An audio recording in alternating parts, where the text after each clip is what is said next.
Enquanto acende lá, muito boa noite a todos. Para mim é uma honra estar aqui nessa noite, né? É hoje o aniversário da casa ou foi ontem? Dia 17. Ah, foi dia 17, né? Eu queria parabenizar todos vocês, porque 54 anos, não é isso? Olha, é muita coisa, né? O professor Eurípides já nos disse uma vez que uma casa espírita, para atingir a maduridade, é só a partir dos 10 anos. Então, a partir dos 54...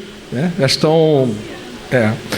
E é uma casa pela qual eu tenho um carinho muito especial. Eu me sinto plenamente em casa aqui, pela forma como eu sou recebido por todos vocês, né? Que os meus filhos começaram a Mocidade Espírita aqui, a Isabela e o Maurício, né? Então, é um prazer enorme estar aqui, tá? E quando eu estive aqui no Encontrar-te, alguém aqui, se eu não me engano, foi a Márcia, acho que ela nem está aí hoje não, né? Ela perguntou assim para mim: quando é que você vem aqui fazer a gente chorar de novo? Aí eu fiquei me perguntando, será que eu virei palestrante Cebola? Não é? Tem o palestrante Cebola, é aquele que chega, o pessoal chora. Eu falei, meu Deus do céu. Hoje vai ser um pouco diferente, né? Das outras. Hoje eu não vim fazer chorar, mas eu vim fazer pensar. Está todo mundo a fim de pensar hoje? Dispostos a pensar? Ótimo. É bom que a tela é enorme, eu consigo ler daqui. Vamos começar, que tem muito assunto hoje. O que nós vamos conversar hoje? O título, né? É muito importante, que eu chamo de Espírito do Espiritismo, o legado de Kardec. Vocês não preferem ficar ali, não? Vocês vão parar no ortopedista. Consegue ler, não? Tá bom. E por que a importância disso? Eu fiquei pensando, qual a melhor forma de homenagear, né, o nosso codificador, homenagear Kardec, do que se reportar ao seu legado. Que legado é esse que ele deixou para a gente?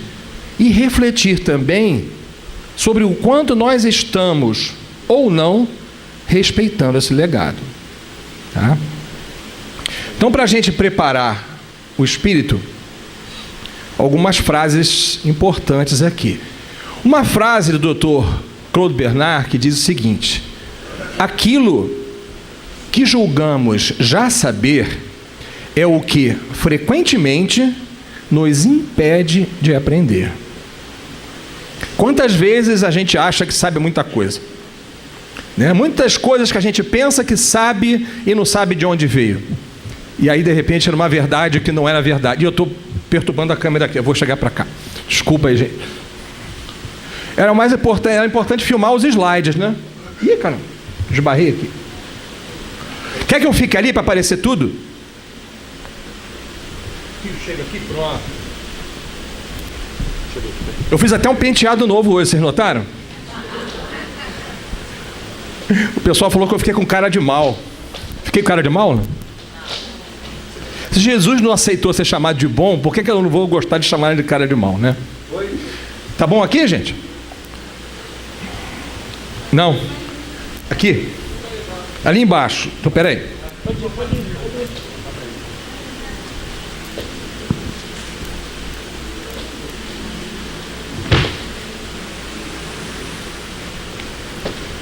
E aqui? Bonito? Vamos lá. Essa frase aqui todo mundo conhece? Quem já ouviu essa frase? Fé inabalável ou fé, o que Kardec chama também? A fé espírita é o quê? Raciocinada. Só o é a que pode encarar frente a frente a razão em todas as épocas da humanidade. Eu nem sei nem porque eu estava lendo ali. Uma coisa importante, a fé de todo mundo aqui é raciocinada, inabalável. Posso ficar tranquilo quanto a isso? Senão a gente faz a prece de encerramento, a gente... Tranquilo? Eu costumo dizer que Kardec é o poeta do raciocínio. E ele tem uma frase na Revista Espírita muito interessante, que ele diz, olha, o espiritismo é, sem dúvida, uma ciência de observação, mas é talvez mais ainda uma ciência de raciocínio.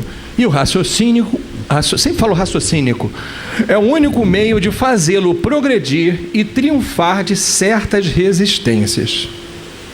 Então, muitas coisas que Kardec coloca, principalmente no livro Céu e Inferno, que ele nem precisava de espírito para dizer para ele, porque a própria lógica vai nos fazendo chegar a uma série de conclusões. Vou contar uma historinha rápida chamada Lenda do Cavalo Perdido. Na China, existia uma família muito pobre, que a única coisa que ele... Tem um microfonia, né? Acho que é aquele microfone batendo com isso, não? Alô? É. A única coisa que eles tinham uma plantação e tinha um cavalo que cuidava do arado dessa plantação. Um dia o pessoal bobeou com a porta aberta, o cavalo fugiu. Como diz aquela música, desapareceu. Não tinha? Escafedeu-se. E os vizinhos ficaram muito tristes, todo mundo muito chocado. Foram lá prestar solidariedade ao dono da casa. Mas o chefe da família era um homem muito sábio. E ele disse assim, né? Todo mundo dizendo, nossa, que desgraça, que tristeza. E ele disse assim, quem garante que é uma desgraça? Pode ser uma bênção. Aí o pessoal ficou, como assim uma bênção? O cavalo fugiu. No dia seguinte, o cavalo voltou, e não só voltou, como arrumou a namorada. Esse cavalo era esperto, né? Voltou, e voltaram 2 cavalos em vez de 1. E os vizinhos, nossa, como ele é sábio, como ele é inteligente, né? Que alegria, foram comemorar. E o que ele falou para eles? Quem garante que é uma bênção? Pode ser um perigo, pode ser uma desgraça. Aí o pessoal falou, não, ele é doido mesmo, né? Como é que pode? Saiu 1, voltaram 2. Aí o jovem filho dele, de 18 anos, foi ensinar ali a égua nova. O que aconteceu? Caiu e fraturou a perna. Que era o filho mais velho, aquele que mais trabalhava. E os vizinhos disseram o quê? Nossa, que tristeza, que desgraça, que coisa... E o que o chefe da família falou? Quem garante que é uma desgraça? Pode ser uma bênção. O que aconteceu? Pouco tempo depois, o Japão invadiu a China e todos os jovens naquela faixa etária foram convocados para a guerra e a grande maioria veio a morrer. O que aconteceu com o rapaz da perna quebrada? Né? Então, muitas coisas que aparentemente são muito boas podem ser um grande perigo, como coisas que aparentemente são muito ruins podem ser uma bênção, né? Fecha a cortina e muda de assunto. Mediunidade é uma coisa que foi inventada pelos espíritas? Não, sempre aconteceu, né? Esse slide acho que vocês já viram aqui. No século XIX, aconteceu um monte de coisa diferente. O que aconteceu, né? Mesas começaram a andar, a falar, paredes começaram a bater, responder perguntas. E isso se tornou um alvo de brincadeiras, a grande atração nas festas. Essa história acho que todo mundo já ouviu, né? Mas as coisas não acontecem por acaso, a gente sabe muito bem disso. Quem é que estava imerso nessa sociedade parisiense enquanto esses fenômenos aconteciam? O nosso querido... Hippolyte Léon Denisard Rivail. O quanto que a gente conhece desse homem? Todo mundo conhece muita coisa? A gente vai conhecer um pouquinho hoje. Só para a gente ter uma noção, o pequeno Hippolytinho, que ali está, daqui vocês não vão ver, né? Gente, eu chegar muito na beirada, vocês me avisam para eu não cair aqui. O nosso querido Hippolyte, os pais eram muito preocupados com a sua educação. E para que ele tivesse a melhor educação possível, matricularam na escola de Iverdun, né? Na Suíça, com o professor Joseph Pestalozzi, perfeito. Que tinha uma metodologia de ensino totalmente revolucionária, não só para aquela época, mas até para a época de hoje. Um modelo de ensino que mudava, como a gente dizia, chutava o balde na educação e produzia resultados maravilhosos. Aqui no Brasil nós tivemos uma experiência parecida com alguém. Quem foi que teve a experiência assim? Ninguém sabe? Eurípides Barçanufo. O Colégio Allan Kardec seguia a mesma linha de ensinamento, né, de educação pedagógica que o nosso Pestalozzi. Inclusive na revista Almas, já ouviram falar na revista Almas? Tem a revista Caras, não tem? Aquele fofoca? Existe a revista de fofoca espírita, que é a Almas. É a brincadeira, né? Que o Eurípides teria sido a encarnação de Lavater, que era muito amigo de Pestalozzi. O que faz muito sentido, né? Agora, Pestalozzi, por sua vez, o que a gente não saiba, né? Qual a fonte que ele bebeu? Quem foi o mestre, não direto, porque eles não foram contemporâneos, mas que ele se considerou um discípulo? Jean-Jacques Rousseau, né? O ícone do iluminismo francês, que foi um dos movimentos mais importantes na nossa história.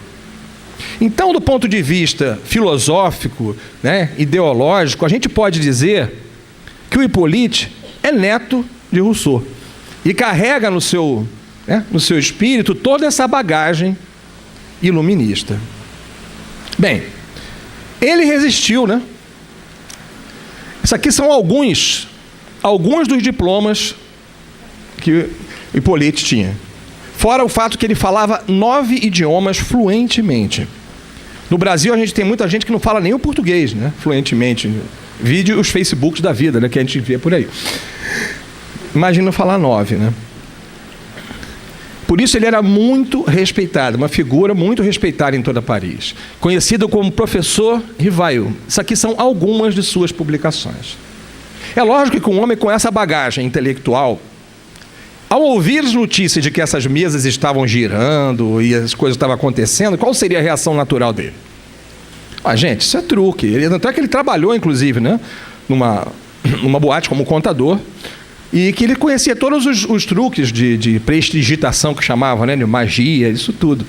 Até que um grande amigo o convidou à casa dele. Fugiu o nome agora, né? Porque ele é um cara muito sério e ele, olha, a coisa é séria. O dia que ele foi, ele se surpreendeu. Não os fenômenos físicos. Os fenômenos físicos nunca encantaram, né, o Hippolyte, mas os fenômenos, né, inteligentes, ou seja, respondendo perguntas mentais, perguntas em diversos idiomas. Ele viu, né? Aí tem coisa. Então, a partir desse momento, é lógico que ele não encarou isso como uma diversão, mas como um fato muito importante, não só para ele, mas para toda a humanidade. A certeza, né, da continuidade da vida. Então, ele estabeleceu toda uma metodologia de, a partir desse fato, conhecer que realidade é essa. E começou a conversar com os espíritos. E aí ele começou a ter uma pequena decepção. Ele começou a descobrir o seguinte: espírito. Quem são os espíritos, gente? Não somos nós? A única diferença é que estamos encarnados. Alguns de vocês mentem de vez em quando? Só eu. Oi? Descobriu que espírito também mente. Também se engana, também se equivoca. E agora? Agora que ele achava que tinha a chave, né, da verdade do mundo, e é mais difícil. Tem gente que tem o olhar para saber. Mãe, então, né? Quem é mãe aí sabe quando o filho está mentindo. Se olhar para baixo, tremer o olho, apertou a mão, tal, já. Mas espírito você não está vendo. E aí complicou. Então, como é que ele fez para que aquelas informações fossem tratadas? Ele criou uma metodologia chamada CUEE. Quem já ouviu falar nisso? Todo mundo?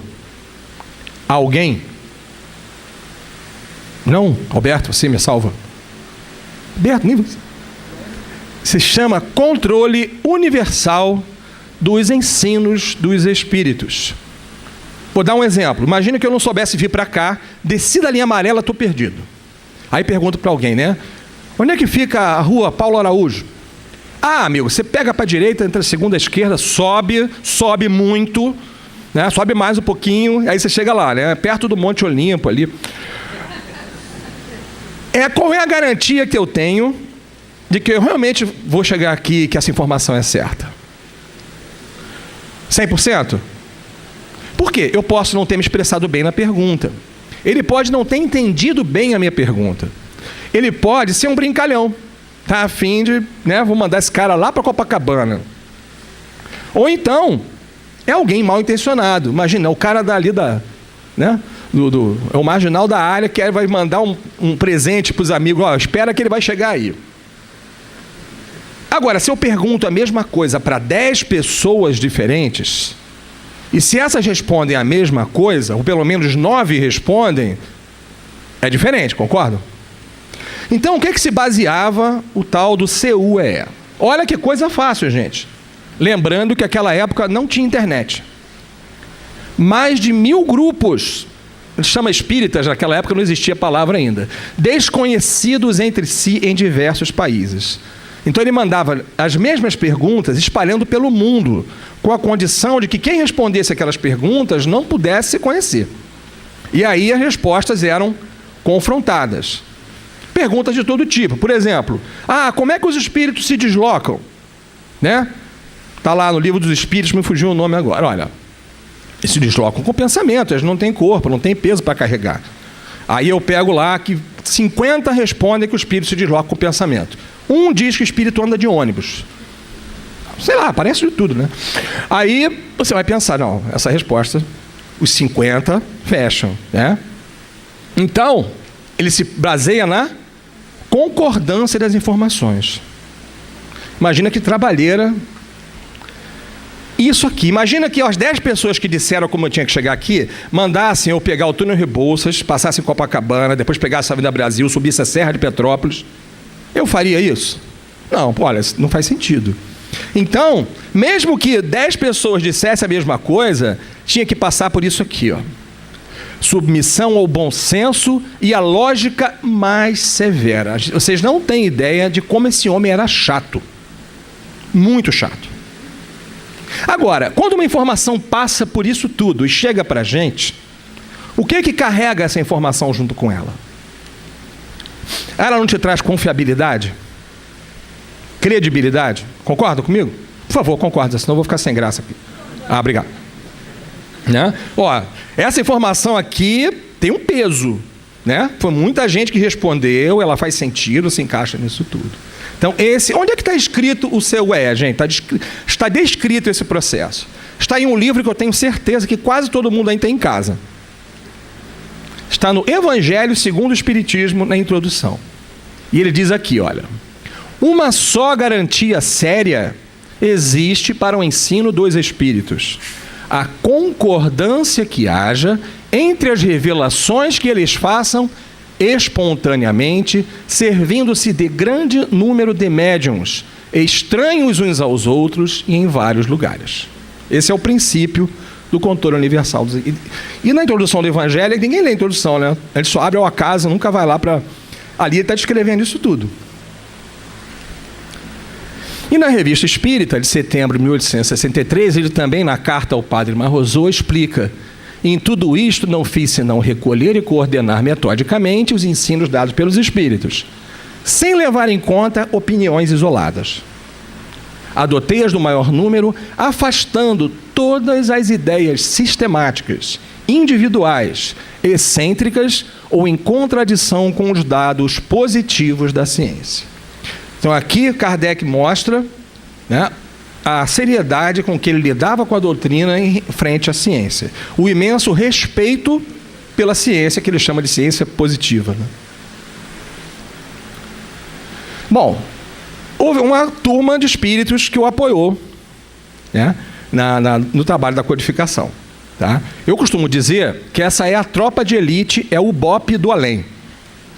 Porque é essa turma que respondia as perguntas, né? Erasto, Paulo de Tarso, Platão, São Luís, Sanson, João Evangelista, Vicente de Paula, e por aí vai.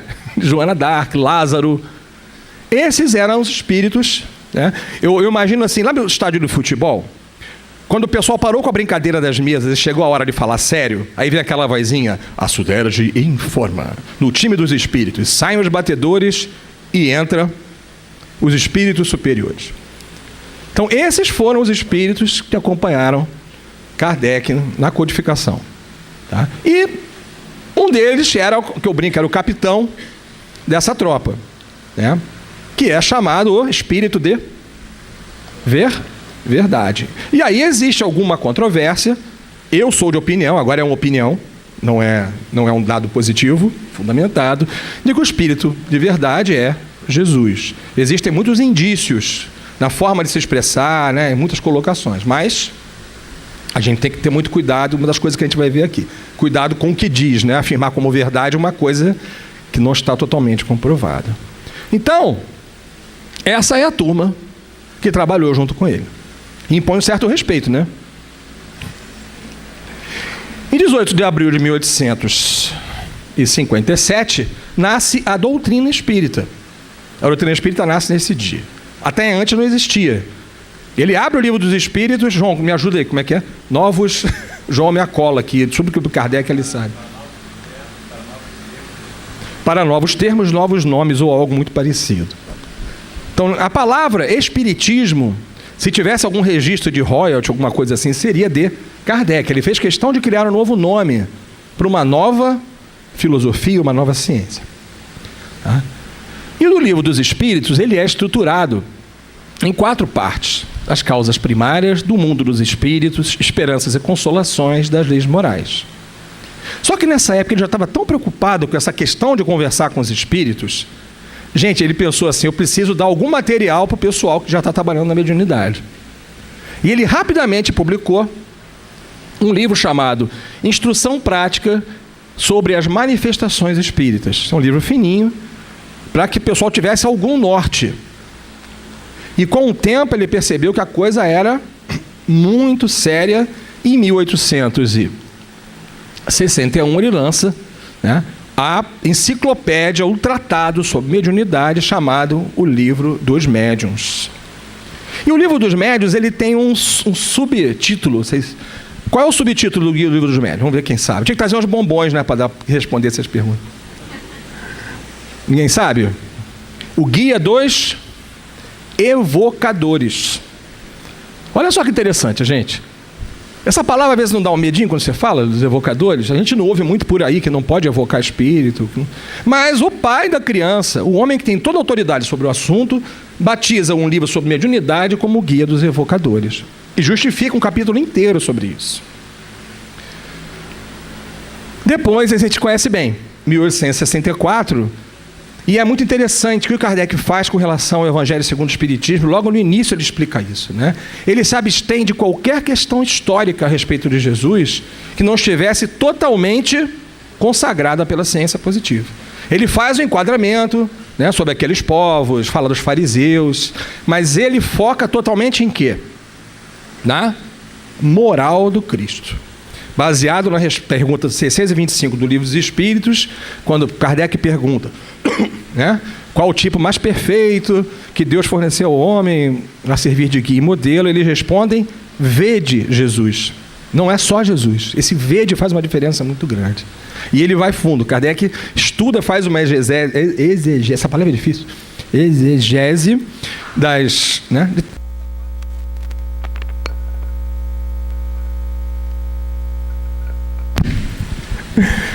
à luz das informações que a doutrina espírita nos disponibiliza. 1865, acho que é o meu favorito esse aqui. O Céu e o Inferno, que é um tratado também sobre todas essas questões referentes à justiça divina, onde ele acaba totalmente com a noção de que existam lugares para o sofrimento, né, mostrando que todas as dores, todas elas são morais. Acaba com o conceito de inferno, o conceito de céu. É muito, muito bacana esse livro. E, finalmente, em 1868, a Gênese, né, ou os Milagres e Predições segundo o Espiritismo. A gente percebe que é uma obra, que é como se a gente olhasse para um prédio, que ele é todo amarrado, né, com as suas fundações, com com a sua estrutura. Essa obra precisava de algum complemento? Segundo Kardec, sim. Qual era esse complemento? Tenho certeza que todo mundo conhece muito bem. Chama-se Revista Espírita. E ele diz isso. Nossa revista é menos um jornal do que completo. É o desenvolvimento de nossas obras doutrinárias. No Livro dos Médiuns, ele se reporta a revista espírita constantemente. É um material maravilhoso. São 12 volumes, um por ano, tá? 4.409 páginas. Quantos centros vocês conhecem hoje que tem um estudo que estudam a revista espírita? Vocês conhecem algum? Pois é, eu também não. Né? O João participa de um grupo com os amigos dele, ele teve que se refugiar na casa de um amigo para estudar a revista espírita, que a gente brinca que são os rebeldes mirins, né? E é um material, a gente vai ver vários trechos da revista espírita aqui. Fora esses livros, a gente tem Obras Póstumas, né, que é uma coletânea de uma série de coisas depois que Kardec desencarnou. O que é o Espiritismo, que é um resumo, mas muito bem explicado, como diz o nome. E um livro fantástico chamado Viagem Espírita. Uma série de discursos de Kardec por toda a França, né, disseminando o Espiritismo. E olha só que interessante. No livro Obras Póstumas, Kardec estava muito contente porque o Espiritismo estava se difundindo muito rápido na França. Muito rápido. As pessoas estavam realmente... E aqui uma mensagem do Espírito de Verdade para ele. Em que ele diz aqui, olha... Não penses que te bastará publicar 1 livro, 2 livros, 10 livros e ficares tranquilamente em casa. Não. Ser-te-á preciso expor tua pessoa. Suscitarás contra ti ódios terríveis. Inimigos encarniçados conjurarão tua perda. Estarás exposto à malevolência, à calúnia, à traição mesmo daqueles que te parecerão os mais devotados. E as proféticas palavras, que me fizeram pensar muito. Tuas melhores instruções serão desprezadas e deturpadas. Tá? Aí eu pensar muito, gente, que instruções são essas e que deturpações são essas previstas pelo Espírito de verdade? E aí eu cheguei a algumas conclusões pessoais, que eu não vou, posso até externar em particular com alguém, se quiser, mas vamos tentar raciocinar um pouquinho para que cada um chegue às suas conclusões. Uma pergunta: qual foi a instituição, que mais reagiu quando surgiu o Espiritismo? Foi a Academia de Ciência? Foram os ateus? Não. Qual foi? A Igreja? A Igreja Católica, né? Isso quer dizer que a Igreja Católica seja uma instituição ruim, criada para o mal? De maneira nenhuma. Uma religião que produz uma Zilda Arnes, uma Madre Teresa, um Francisco de Assis, uma Irmã Dulce, e tantos nomes, um Fabiano de Cristo, não pode ser considerada uma instituição malvada para o mal. Mas, de fato, reagiram. A gente tem todo o respeito pela Igreja Católica. Agora, a Igreja Católica e o Espiritismo são a mesma coisa? A gente sabe que não. Existem diferenças muito claras. E existem diferenças não tão claras, que a gente vai poder ver aqui. Primeira coisa, a Igreja Católica diz que fora da Igreja não há salvação. Tanto que até hoje ainda está se discutindo se os ateus vão para o inferno, não é isso? O Papa quer tirar os ateus do inferno, mas o pessoal lá do Vaticano diz que eles vão sim. Alguém conhece algum ateu bom aí? Eu conheço um monte, muito melhor do que eu. É muito melhor, me deixam no chinelo. Muito mais solidários, muito mais humanos. Será que eles vão para o inferno, então? Creio que não. Tudo bem, a gente respeita. Mas qual é a proposta trazida pelo Espiritismo? Fora da caridade não há salvação. Independente, não adianta a gente desencarnar e chegar com a carteirinha do centro, olha, eu fui a tantas reuniões públicas, eu sou espírita. Gente, esquece. Que não vai. Não é isso que conta pra gente. Como é que na Igreja Católica a gente tem que se manter na linha, ficar comportadinho? Porque senão a gente vai pro inferno. Não é isso que a gente aprende? E muita gente deixa de fazer as coisas erradas com medo de ir para o inferno. A proposta espírita é nesse sentido? É pelo medo que a gente deve se educar?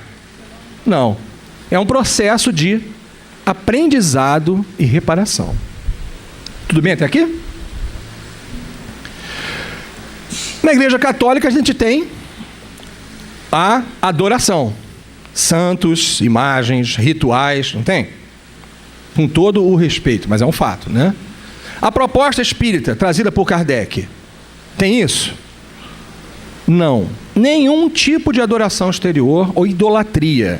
E diz muitas vezes, os espíritos são pessoas como nós. Eles não detêm toda a ciência, não detêm toda a sabedoria. Gente, como é que é lá na igreja para a gente questionar, pensar livremente, usar o senso crítico? É estimulado? Eu boto ali também antes, não adianta... dar a cola, Não, a gente sabe que não. Existem os dogmas, existem, as questões. E Kardec, ele proibia ou estimulava o uso do senso crítico? O que vocês acham? Estimulava. Muito bem, muito bem. Estímulo ao senso crítico sempre. Gente, acho que agora é o Jesus.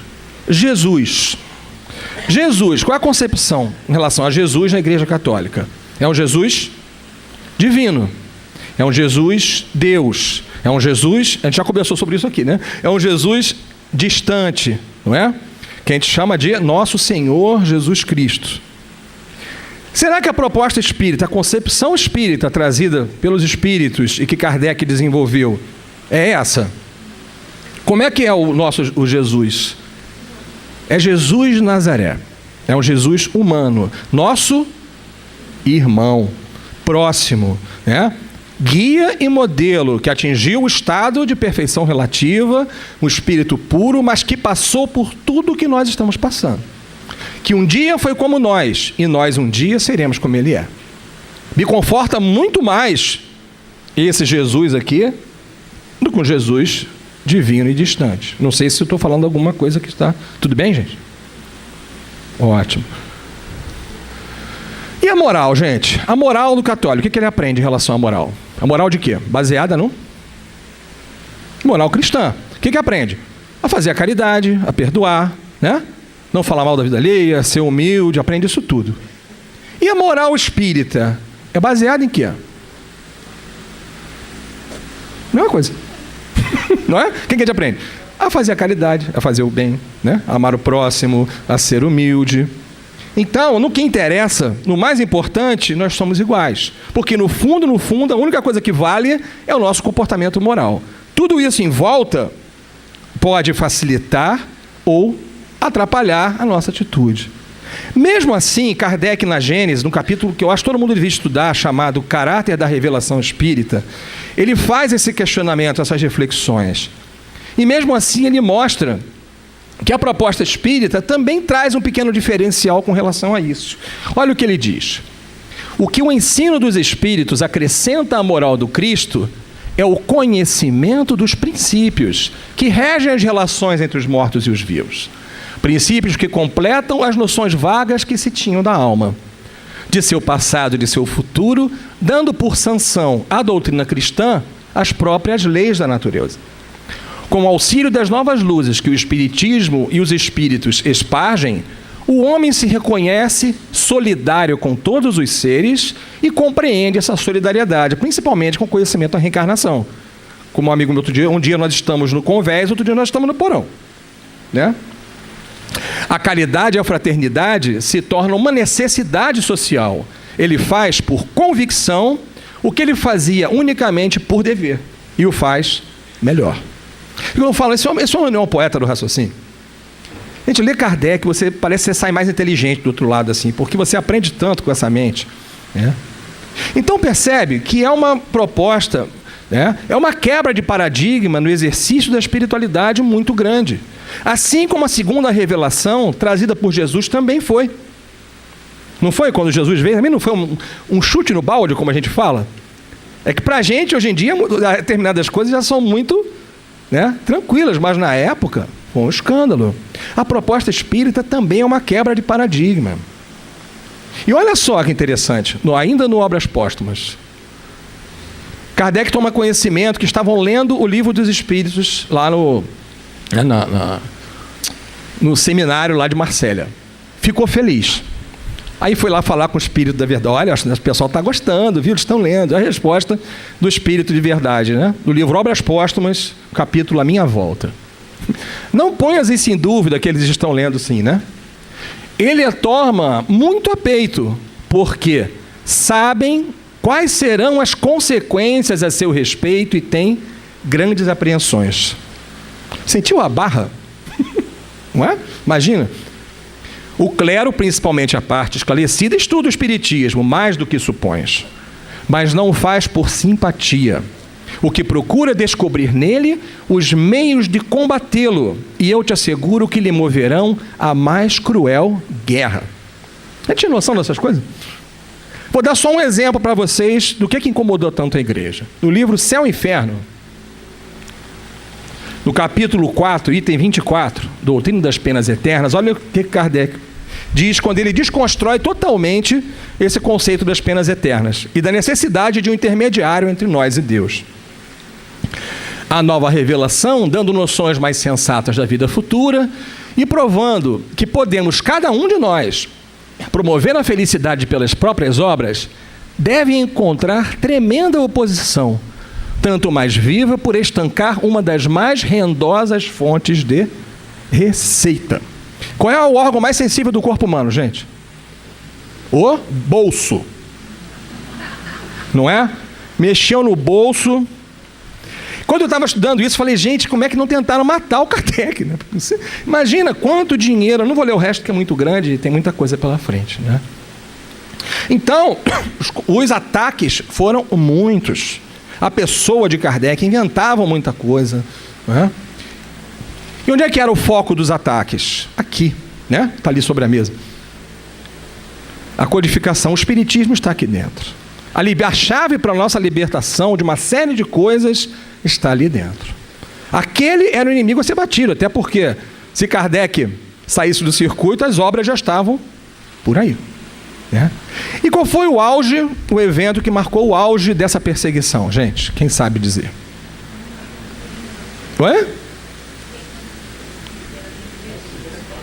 Auto de Fé de Barcelona. Kardec enviou 300 e poucos volumes, né, de diversas obras, e o bispo de Barcelona, arbitrária e ilegalmente, confiscou essas obras e mandou fazer uma grande fogueira. E Kardec, na época, ficou ainda pensando em tomar alguma medida, né, em que o espírito São Luís falou para ele, né? Amigão, aguenta aí. Não falou assim, né? Deve ter falado um pouquinho mais formal. Fica desse. Por quê, gente? Esse evento aqui foi uma desgraça ou foi uma bênção? Por que foi uma bênção, gente? Isso aí, pessoal. Porque as pessoas não aguentavam mais a igreja. Eu estava lendo sobre isso, durante esse episódio, as pessoas que estavam ali em volta não foram para assistir bater palma, elas estavam protestando contra a igreja. Muita gente falando muita coisa e protestando. Não tinha black bloc lá não, provavelmente, mas estavam lá, né, protestando muito. Então foi uma bênção. Por quê? Despertou um interesse enorme pelas obras espíritas. Então, a tática de bater, ela começou a ver que não estava dando certo. Será que eles desistiram?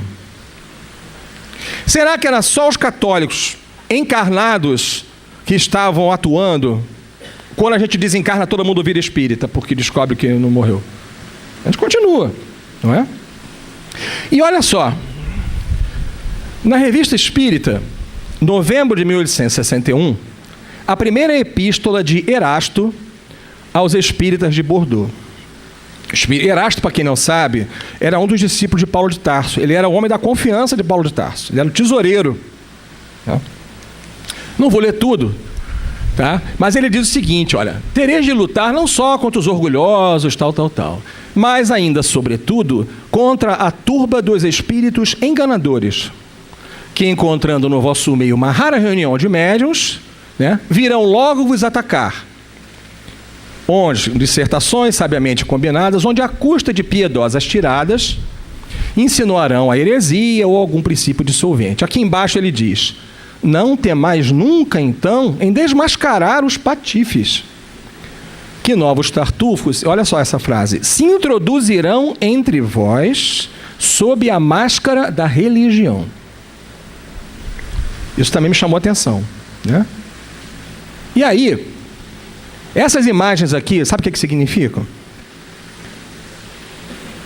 Isso é uma coisa chamada inculturação. Ficou ruim nesse amarelo aí. O que é inculturação? Tá? É uma técnica utilizada pela Contra-Reforma, que fazia o seguinte: se você quer converter uma cultura, né, fazer com que aquela cultura se transforme na sua cultura, não adianta você entrar matando e impondo. Mas se você entra como se fosse parte daquela cultura e aos pouquinhos você vai, né, mudando uma coisinha aqui, mudando uma coisinha ali, aos poucos aquela cultura vai se transformando na sua cultura.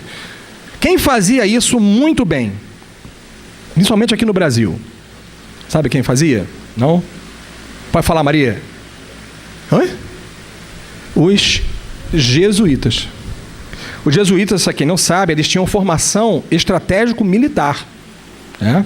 Eles serviam a Companhia de Jesus e eles faziam isso. Eles chegavam para os índios como se fossem índios, né? Com os instrumentos, tocavam e aos pouquinhos iam catequizando o índio e levando os índios para onde eles queriam. E muitas vezes faziam isso, acaba impondo, né, a doutrina cristã pelo medo. Então os jesuítas eram muito bons nisso. Aí eu fico pensando numa coisa, né? Vamos voltar aqui ao nosso quadrinho. Uma amiga minha falou uma vez uma coisa que eu achei muito interessante. Quase 100% de nós espíritas somos o que podemos chamar, num trocadilho, de exilados das capelas. Quase todos nós viemos da Igreja Católica, seja nessa encarnação ou em muitas encarnações passadas, né? E quando nós estávamos por lá, com certeza, uma coisa daquele lado ali era muito forte. O tal do medo do inferno. Gente, isso é muito, não é? Vocês já pararam para pensar que se a gente estiver errado, vai todo mundo para o inferno, juntinho aqui? Então, quando a gente tem que dar o passo daqui para cá, dá um medinho. Não dá um medinho? Você vai assim, gente, será que eu estou certo? Vou virar espírita, né? Ai, meu Deus, se eu estiver errado, eu vou para o inferno. Então, peraí, o que custa mais barato? Ir para o inferno ou ficar quieto aqui? E vai. O nosso problema é que quando a gente dá esse passo, o medo de dar esse passo, essa quebra de paradigma, sabe o que a gente faz? A gente abre a nossa mala, junta um monte de coisa que está aqui e traz para cá. Não é isso que a gente faz? Muitos de nós. Gente, eu vou, mas eu vou deixar um pezinho ali, que se eu tiver errado, sei lá, de repente eu negocio alguma coisa. E aí, muitas vezes a gente transforma o fora da caridade, que não é só a prática da caridade, né? É a transformação moral do indivíduo. Fora da caridade não há salvação, a gente acha o seguinte: não, eu vou ao centro toda semana, tomo o passe, estou protegido. Muitas vezes a gente pensa assim, né? Em vez de ir para a igreja, a gente vai mudar e ir para o centro. Mas não está preocupado em se melhorar, não está preocupado em fazer o bem, em estudar e aprender, nada disso. Mas só muda o endereço. A gente tinha medo de ir para o inferno. Hoje a gente tem medo de ir para onde, gente? Vocês que disseram, tá? A gente tem algum tipo de idolatria hoje em dia? Não. A gente não idolatra espíritos como se fossem inquestionáveis e com toda a sabedoria, médiuns, palestrantes, como se fossem deuses, que se você falar alguma coisa, idolatra, né? Vários centros que eu conheço têm o seu altar espírita, tá? Tem um cantinho que coloca, né? A minha, tá filmando, né? Uma pessoa muito próxima a mim, na minha família, por exemplo, que é espírita há mais de 50 anos, ela não abre mão do plastiquinho do Francisco de Paula no carro dela. Eu falei, gente, mas para que esse plastiquinho? Porque protege o carro. Ah, tá bom. Então protege. Não é? A gente não deixa o pezinho? Gente, com relação ao senso crítico, quando a gente usava o senso crítico na igreja, questionava, a gente ia parar onde? Na fogueira. E em muitas casas espíritas que eu conheço, quando você começa a pensar muito em incomodar, você vai parar onde? Sabe onde? Livro de desobsessão. Eu acho que o meu nome já frequenta alguns aí, né? Porque tem gente que não gosta. E uma casa espírita que tenha temas proibidos, discussões proibidas, me perdoe a sinceridade, ela não é digna de ter a palavra espírita no seu muro. Porque a proposta de Kardec é sempre pensar, questionar, independente, é lógico que com respeito, com educação, com bom senso, mas acima de tudo manter vivo sempre o raciocínio. E esse Jesus humano, será que a gente tem ainda essa percepção ou a gente ainda considera esse Jesus tão distante? Né? O nosso Senhor Jesus Cristo, que eu falo, lógico que a gente chama, né? Eu chamo sem problema nenhum. É só uma forma simbólica. A gente dá essa distância ou essa proximidade que Kardec trouxe para a gente? E aí vamos ver algumas coisas para a gente pensar. Tá tudo bem até aqui, gente? Tudo. No Livro dos Espíritos, na parte 2ª, capítulo 1, existe uma coisa chamada escala espírita. Todo mundo já estudou isso? Na ordem dos espíritos imperfeitos, existe uma classe chamada dos espíritos pseudo-sábios, que são, né, eu não vou ler isso tudo, mas creem saber mais do que realmente sabe. Uma definição boa de uma pessoa pseudo-sábia é o cara que nunca responde uma pergunta com um não sei. Conhece gente assim? Eu conheço algumas, né?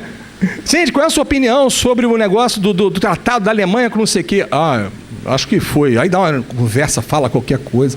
O pseudo-sábio é aquele que quer falar sobre qualquer assunto. Ele entende de história, ele entende de psicologia, ele entende de física, ele entende de química, entende de física quântica. E fala sobre tudo com a maior tranquilidade, entende de astronomia. E você se encanta, né? Se encanta com o discurso, mesmo que ele fale as maiores disparidades. Como diz Kardec aqui, é uma mistura de algumas verdades com os erros mais absurdos, através dos quais penetram a presunção, o orgulho, o ciúme e a obstinação de que ainda não puderam despir-se. No Livro dos Espíritos ele só comenta isso, mas no Livro dos Médiuns, Kardec vai mais fundo nessa coisa, porque é o tipo de espírito mais perigoso. No capítulo 23, Ele diz assim, olha, há espíritos obsessores sem maldade, que possuem até algo de bom, mas que têm orgulho do falso saber, né? Suas ideias, seus sistemas, e aqui eles colocam. Querem fazer prevalecer a opinião deles e procuram para este efeito médiuns bastante crédulos para aceitá-los de olhos fechados, e que eles fascinam para impedi-los de discernir o verdadeiro do falso. Procuram deslumbar. Você ouve, nossa, que lindo, né? Você às vezes não entende nada que está ali, mas através de uma linguagem pomposa, mais pretensiosa do que profunda. Evitarão dar um mau conselho, porque sabem bem que seriam mal recebidos. Assim, aqueles que eles enganam, os defendem a todo custo, dizendo: bem vedes que nada dizem de mal. Mas a moral para eles é apenas um passaporte. É o que menos os preocupa. O que querem, antes de tudo, é dominar e impor suas ideias, por mais disparatadas que sejam. Ou seja, vai falar muita coisa bonita, muita coisa que vai te tocar, vai te emocionar. Quando você começa nesse sentido, quebra o seu senso de raciocínio. Você passa a confiar plenamente. E aí, num bom francês, de Kardec, ele dizia isso. Ser la le cruz, olha aqui. Quem sabe francês? É aí que a porca torce o rabo. Aí é que mora o perigo, porque a gente relaxou, confia. O que ele disser agora, daqui para frente, é verdade, porque ele fala muitas coisas bonitas. E ainda no livro dos médiuns, olha o que ele diz.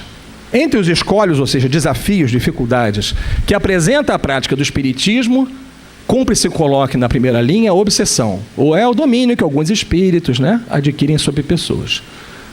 Aqui embaixo ele diz: os bons espíritos nenhum constrangimento infligem. Aconselham, combatem a influência dos maus. Se não os ouvem, retiram-se. Os maus, ao contrário, se agarram àqueles de quem podem fazer suas presas. Se chegam a dominar algum, identificam-se com o espírito deste e o conduzem como se for a verdadeira criança. Então a gente tem que ter atenção. Qualquer espírito que queira se impor ao médium, mandar no médium, dizer que horas ele tem que escrever, que horas que ele tem que fazer, quantas coisas ele tem que fazer, não se caracteriza como espírito superior, segundo Kardec. Tudo bem? Só a Kardec está falando aqui. Um outro aspecto importante está no Evangelho segundo o Espiritismo, mensagem de Jorge, Espírito Protetor, que é cuidar do corpo e do espírito. Amai, pois, a vossa alma, porém, cuidai igualmente do vosso corpo, instrumento daquela. Desatender às necessidades que a própria natureza indica é desatender a lei de Deus. Isso quer dizer que a gente deve cuidar, deve ter respeito pelo nosso corpo? Creio que sim, né?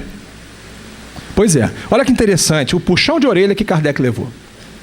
Está no livro Obras Póstumas, do Espírito do Dr. Demer, que diz para ele, a saúde do Sr. Allan Kardec se enfraquecendo dia a dia, em consequência de trabalhos excessivos, vejo-me na necessidade de lhe repetir o que já lhe disse muitas vezes, tipo mãe brigando com o filho.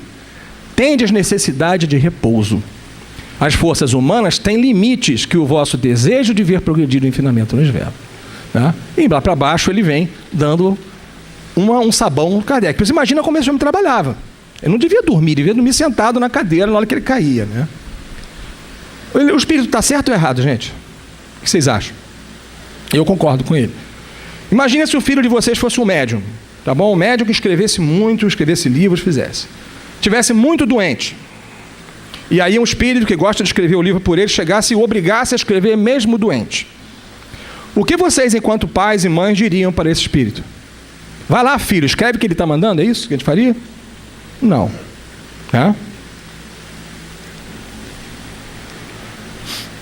Livro dos Médiuns, Kardec fecha com esse parágrafo aqui. Olha só que importante.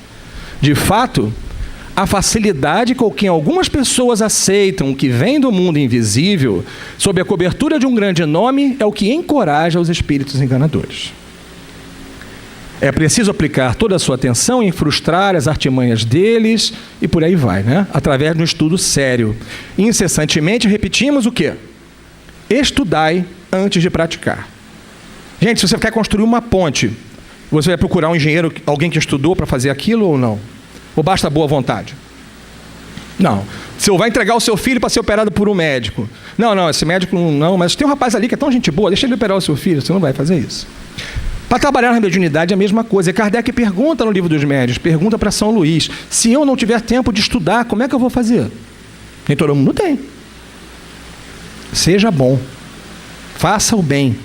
Isso é o mais importante. Mas, infelizmente, amigo, não vou te dar o diploma de médium, vamos dizer assim. Né? Por quê? Para trabalhar na mediunidade, a gente precisa estudar. Precisa saber o que está fazendo. Por quê? Este é o único meio de não adquirir experiência à vossa própria custa. Então, imagine agora se eu incorporasse um espírito e dissesse para vocês, né? Falasse um monte de coisa bonita e dissesse que o mais importante é o trabalho, vamos trabalhar logo, que precisa da gente, não vamos perder o nosso tempo estudando. Vocês acreditariam? Não. Ainda no Livro dos Médiuns, Kardec pergunta ao espírito Erasto, qual seria o médium que se poderia chamar de perfeito? Resposta de Erasto: perfeito? Que pena. Saibeis bem que a perfeição não existe na Terra. Sem isto, não estarias nela, né? Dize, portanto, o bom médium já é muito, pois eles são raros. O médium perfeito seria aquele sobre o qual os maus espíritos jamais teriam ousado fazer uma tentativa para enganá-lo. O melhor é aquele que, simpatizando somente com bons espíritos, tem sido enganado menos frequentemente. Isso está no Livro dos Médiuns. E Kardec ficou meio perturbado e insistiu. Se ele só com os bons espíritos simpatiza, como permitem estes que seja enganado? Os bons espíritos permitem, às vezes, que isso aconteça com os melhores médiuns, para exercitar a ponderação e lhes ensinar a discernir o verdadeiro do falso. Tem um caso interessante na Revista Espírita do falso São Luís. São Luís sempre se comunicava com o Kardec, né, na Sociedade Parisiense de Estudos Espíritas, e Kardec começou uma época a estranhar um pouco o discurso, sabe, estava esquisito aquele São Luís. Aí ele foi, apertou daqui e descobriu que não era o São Luís. Era um outro espírito se passando por ele, mistificador. Aí ele traz o São Luís de verdade aparece e pergunta: onde é que você estava, que esse cara estava aqui falando um monte de coisa? Eu estava aqui do lado, só olhando. Não falou assim, né, mas... Aí o Kardec ficou com raiva, reclamou: pô, você me fez papel de bobo aqui. Isso é para que você se mantenha o tempo inteiro alerta. E a gente pensa às vezes, gente, mas muitas vezes o médium é uma pessoa caridosíssima. A gente conhece quantas pessoas boas, humildes, super moralizadas, que a gente vai levar milênios, né, para poder chegar aos pés deles. Mas na Revista Espírita, Kardec coloca: as boas intenções, a própria moralidade do médium, nem sempre são suficientes. É aquela condição necessária, mas não é suficiente, né? Para os preservarem da ingerência dos espíritos levianos, mentirosos ou pseudo-sábios nas comunicações. Além dos defeitos do seu próprio espírito, pode dar-lhes guarida por outras causas, das quais a principal é a fraqueza de caráter e uma confiança excessiva na invariável superioridade dos espíritos que com ele se comunicam. Quando falam em fraqueza de caráter, não é falta de caráter, mas é você ser permissivo demais, não ter, né, capacidade crítica. Uma pergunta: uma obra mediúnica é necessariamente uma obra espírita? Um exemplo: isso é um quadro, uma pintura mediúnica, um quadro de Monet. Pode dizer que é um quadro espírita? Tem algum assunto aqui espírita tratado? Não, é uma obra mediúnica, com certeza. A mesma coisa os livros, né? Se um livro é mediúnico, ótimo. Como é que eu vou saber se ele é espírita ou não? Eu preciso saber se os conceitos, se as informações que aquele livro traz estão de acordo com o que diz a doutrina espírita. E onde é que se encontra o que diz a doutrina espírita? Na codificação. Se aquilo contradiz o que está escrito ali, se Kardec diz uma coisa, aquele espírito diz outra, ele tem todo o direito de dizer, e a gente tem todo o direito de ler e de acreditar. Mas a palavra espírita deve ser preservada nesse caso. Todos têm o direito de opinar sobre o que quiserem. Mas como diz aquele clássico da música popular brasileira, né? Cada um no seu quadrado. Né? Não é um clássico, né? Para ficar eternizado. Pois é, a gente tem direito, gente. A gente tem diversas linhas espiritualistas com abordagens diferentes que a gente tem todo o respeito. Bom, aqui no Livro dos Médiuns ainda, né? Não esqueçais que o objetivo essencial e exclusivo do Espiritismo é o vosso melhoramento. Ou seja, nada daquilo que a gente pode saber, a Gênesis, céu e inferno, teoria do Espírito de cor, se aquilo tudo não impactou no nosso melhoramento. Mas aquela palavra exclusiva é importante. Por quê? O Espiritismo cuida de coisas relativas ao Espiritismo. O Espiritismo não veio substituir a ciência nas coisas que são de responsabilidade da ciência. Não veio substituir a medicina, não veio substituir a psicologia, não veio substituir a historiografia. Sabe o que é historiografia? Aquele povo que fica ali comendo literalmente poeira, né, catando pergaminho, juntando, fazendo 1000 estudos sobre um monte de coisa. O Espiritismo não veio substituir isso. Existem diversas mensagens nesse sentido. E quando a gente fala sobre história do cristianismo, eu tenho um amigo que é professor, que ele é professor de pós-graduação na UFRJ, especializado em história do cristianismo.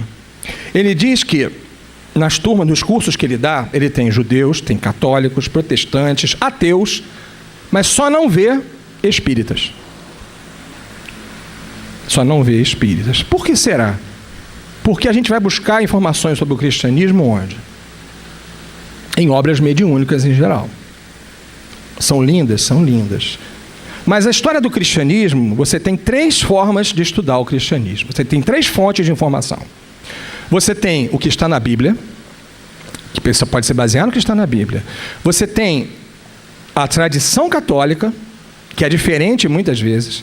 E você tem o que a ciência já chancelou já.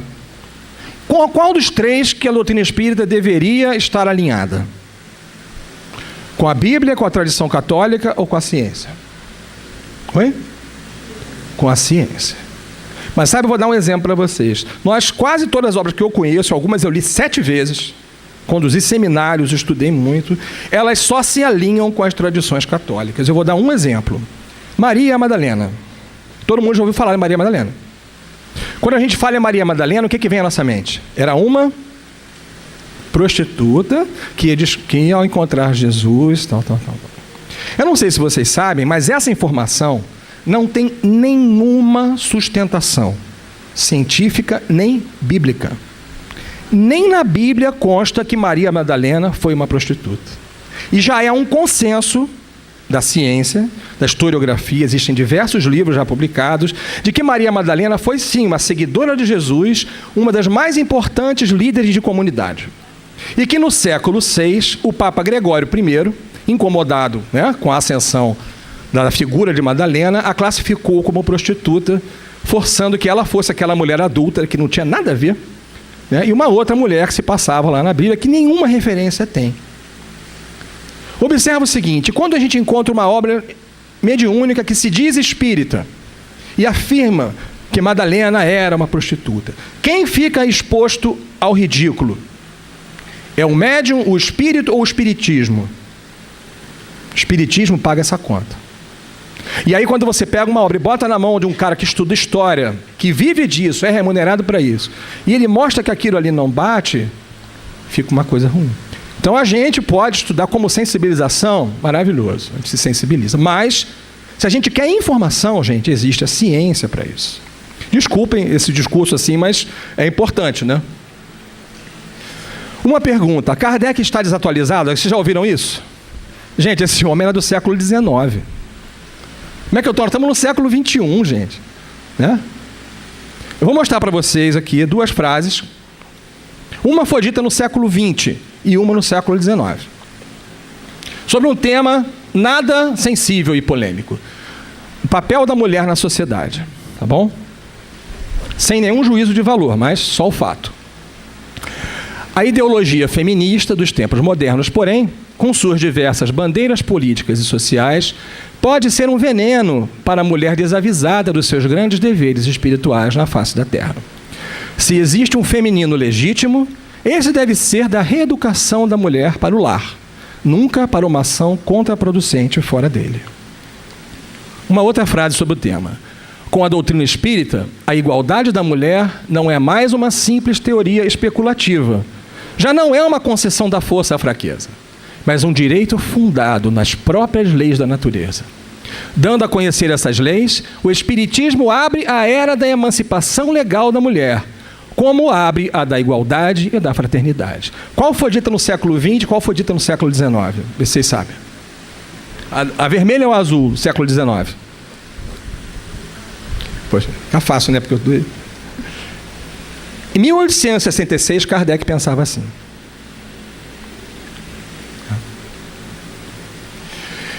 Está acabando, gente. Falta pouco. Por maior que seja a legítima confiança que vos inspira os espíritos que presidem os vossos trabalhos, de novo, né? São Luís, na Revista Espírita. Independente do nome, submetei ao controle da razão mais severa todas as comunicações que receberdes. Vou dar um exemplo para a gente analisar uma mensagem que eu achei outro dia. Sobre humildade. A humildade não está na pobreza. Não está na indigência, na penúria, na necessidade, na nudez nem na fome. A humildade está na pessoa que, tendo o direito de reclamar, julgar, reprovar e tomar qualquer atitude compreensível no brio pessoal, apenas abençoa. Vocês concordam que isso é humildade ou não? Eu não concordo. Sinceramente, não concordo. Tá? Tudo que a gente vê que está alguma coisa errada acontecendo, prejudicando o próximo, prejudicando a própria pessoa, a gente apenas abençoa? Oi? Vê e finge que não viu?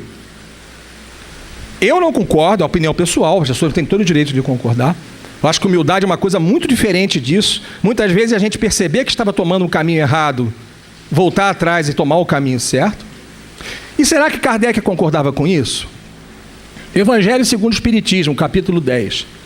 Jesus não poderia ter proibido que se repreendesse o mal, uma vez que ele próprio nos deu o exemplo, tendo-o feito até em termos enérgicos. Jesus se omitia perante o erro? Apenas abençoava?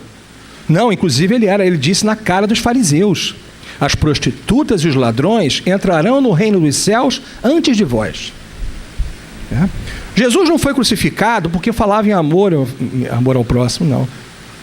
Porque ele tinha muita sinceridade em balançar essas estruturas e dizer o que tinha que ser dito.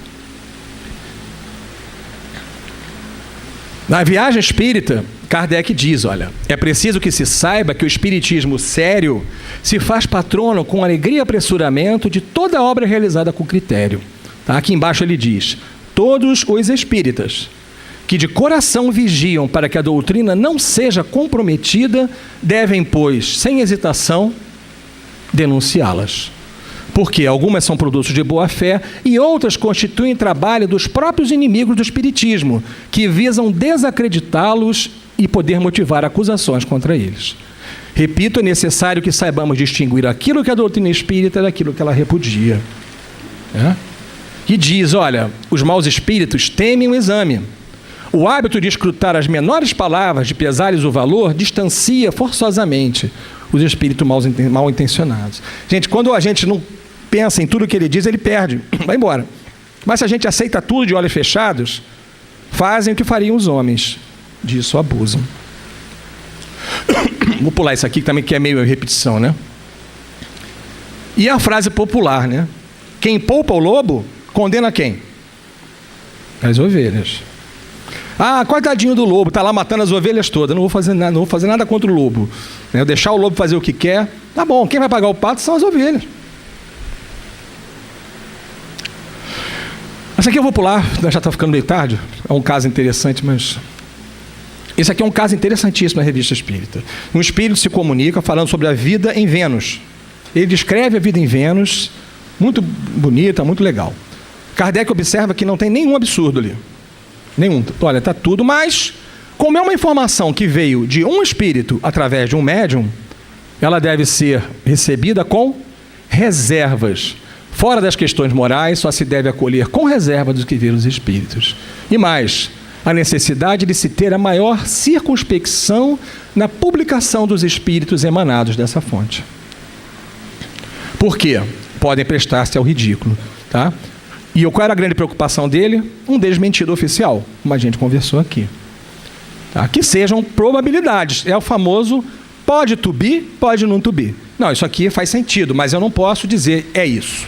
Quantas vezes a gente passa informação para frente, e-mail, recebe a verdade sobre não sei o quê. Você pega e passa para frente, não tem a menor ideia se aquilo é verdade ou não é.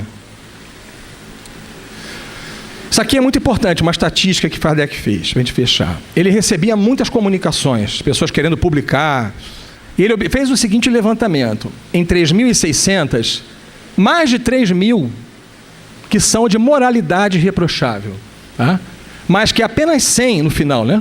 300 são para publicidade, apenas 100 em 3.600 de um mérito inconteste. Tipo, olha, isso aqui vale a pena publicar.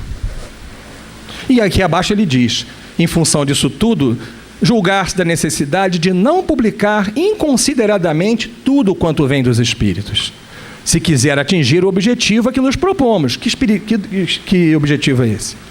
Que as pessoas tenham acesso à informação da doutrina espírita. Por quê? O efeito moral, a opinião que os indiferentes possam fazer do espiritismo. E aqui está um exemplo. Saiu no Globo, do filósofo Luiz Felipe Pondé, a visão que ele passa sobre o que ele vê da doutrina espírita, que ele diz o seguinte: o kardecismo permanece um discurso para-religioso, um Frankenstein positivista, que tende a assimilar todo tipo de literatura oportunista e de massa, além de dados imprecisos da indústria da ufologia. Ele não falaria isso à toa, porque a gente está aqui dentro, tem um carinho especial, mas é a visão que passa para fora. Então a gente se preocupa, se Kardec dá essa recomendação, lembra? Suas melhores instruções. Por que da obstinação de determinados espíritos em quantidade de livros? Não, tem que fazer centenas. Por que determinados médios têm que publicar um livro por ano? Muitas vezes é igual, tem que estar publicando 2, 3. Muitas vezes sacrificando o médio necessariamente, está publicando um monte de livros falando a mesma coisa. Pode não ser intencional, porque a intenção não cabe a gente julgar. Mas o efeito é nítido. Por quê? A doutrina espírita está aqui. Mas quando eu começo a publicar centenas de livros das mais variadas formas, dos mais variados conceitos, acontece isso. O que era para ser o protagonista vira um coadjuvante. O que era para ser a estrela da companhia está na frente, não é qualquer casa que tem esses livros aqui em cima da mesa. Algumas não sabem nem da existência deles. Vai parar no fundo da estante. Não é? E aqui, um exemplo. Pesquisa de campo. Eu estive numa grande loja, livraria lá na Barra da Tijuca. Eu fui na parte referente a livros espíritas. 8 eu tirei foto de, acho que... Aqui tem 5, né? 5 estantes lotadas de livros espíritas. Sabe aquele livro onde está o Wally? Eu pergunto, onde está Kardec? E vou dizer para vocês onde é que ele está. Está ali. Olha, repara que é a estante mais folgada. Mesmo assim tem um outro livro ali no meio, tem um Céu e Inferno, um Evangelho Estranho, acabou. E o resto lotado, apinhado. Agora, a culpa é do cara da livraria? Não. Qual o papel dele? Vender livro. Se ele está vendendo tão pouco Kardec, é porque as pessoas estão procurando Kardec? Não. Se as pessoas não estão procurando Kardec, significa que elas estão sendo estimuladas a estudar Kardec? Também não. Se elas não estão sendo estimuladas a estudar Kardec, as pessoas que deveriam estar estimulando, divulgando a doutrina espírita na sua fonte mais importante, estão fazendo esse papel? Nisso, e quem é que divulga a doutrina espírita? Somos nós que falamos aqui. Quem está no Facebook, algum amigo pergunta alguma coisa lá sobre a doutrina espírita, porque um irmão lá está recebendo santo, você tem que explicar para ele o que é aquilo, está divulgando a doutrina espírita. Todos nós somos divulgadores da doutrina espírita. E se nós não divulgamos isso, na sua fonte mais confiável e importante, no meu entendimento, nós estamos falhando. E para finalizar mesmo, nós temos aqui, o nosso gigante da lógica, do bom senso, do amor ao próximo, um espírito superior em essência, que deixou para todos nós essa semente. E como é que essa semente foi plantada? Com base em quê? Zelo, concordam? Tantas coisas que a gente viu aqui repetidamente, tantos cuidados. Critério, responsabilidade e, acima de tudo, bom senso. Quem é que tem que cuidar dessa semente? Somos nós. Dependendo da forma como nós tratarmos dessa semente, a gente pode fazer com que essa semente, pela felicidade da humanidade, se transforme numa árvore frondosa. Mas nós, dependendo da nossa atuação, nós podemos fazer com essa semente o mesmo que fizemos com a semente do cristianismo. Né? E pode se tornar uma árvore, e talvez tenham que chamar o Kardec de novo para uma quarta revelação. E hoje, o que a gente vê? A gente não vai na loja, chega livros espíritas espalhados na primeira, logo lá na frente, lotados, cinemas lotados. Antigamente, ser espírita, a pessoa tinha que ser fichada na polícia. Não sei se tem alguém aqui que já foi. Né? Era uma perseguição, era difícil. Eu me lembro que eu estudei colégio católico, no início era meio complicado. Né? Hoje em dia, ser espírita está na moda. Tem gente que não, ser espírita é chique. Não é chique ser espírita? Legal, né? Espiritismo no cinema. A gente deixa essa pergunta para a nossa reflexão. Por quê? Quando você tem cinemas e livrarias lotadas, você atrai somente quem está interessado em divulgar o espiritismo? O que vocês acham? Isso aqui gera muito dinheiro. Quando gera muito dinheiro, atrai gente interessada nesse dinheiro, nesse mercado. E vai colocar naquelas estantes um monte de coisa que não é espiritismo. E vai desviar o caminho. E pode ser que aqueles lá atrás da enculturação estejam fazendo muito bem o trabalho deles. De forma que Kardec esteja cada vez mais esquecido, cada vez menos estudado, cada vez menos divulgado.